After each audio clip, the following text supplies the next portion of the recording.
Greetings again, everyone. This video is on the Hopper Neo class, specifically the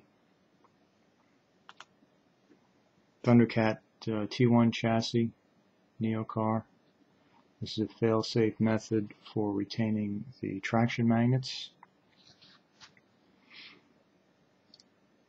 which due to the high downforce of the magnets, they can tend to tilt somewhat at times if you get a real hard hit. So since the rules don't allow for gluing currently, although on the West Coast they've been gluing the traction magnets in for years in the Neo class, anyway, this will resolve the issue, and you only have to do it once. They're a little tricky to get in the first time you do it. They're pretty small, very precision little buggers, high impact plastic. This side, it's already in place. And on this side, what you do is, hopefully you still have some of these junk credit cards lying around, the fake ones that you get in the mail constantly. I've got a stack of them, and the fake ones are, many of them are paper, some are plastic, thickness varies. This one's fairly thin, probably 15 thousandths. Sometimes you get one that's 25. This one, 0.25. So what we've done is cut a thin strip of that card, fold it in half because we need 50 thousandths for the shim. And you slide the, let's get it in the camera. Put the shim in the chassis with the little plastic insert underneath so it'll stay in place without holding it. Do the same for the magnet, but there we need a 30 thousandths shim, so just cut a piece of an old real credit card that you no longer need. I'm sure we all have lots of those, and slide that in place. So now we've got the magnet and the retainer sitting there ready with your, it's hard to get this in the camera and do it at the same time. Kind of hold the magnet against the chassis, take a tweezer, and you want to first take a stone and just put a slight chamfer on the edges of the magnet,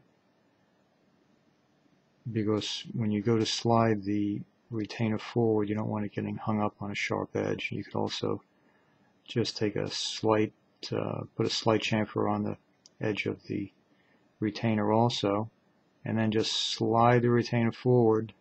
It's a very close fit. That's why it's kind of important to have a little bit of a chamfer on there, because if it hits a sharp edge, it's not going to want to go on. Good news is you only have to do it one time. As you can see, even without the car being assembled, without the rear bulkhead in place, and the magnets want to attract each other, as I'm sure you know,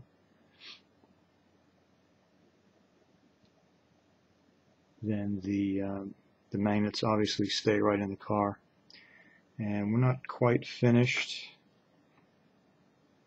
Packaged with the traction magnets, as some of you know who recently got kits, or the magnets themselves, there's a little piece of hard sponge in there from the Unlimited tires. And what you want to do is cut some small pieces of that and just jam them in, one in the back to ensure the magnet or the retainer doesn't slide back, and put one on top of the traction magnet, and it's now held securely in place. No need for any glue. It will not become dislodged no matter how hard you hit the wall. There you can see the step that's ground along the side of the magnet and the retainer.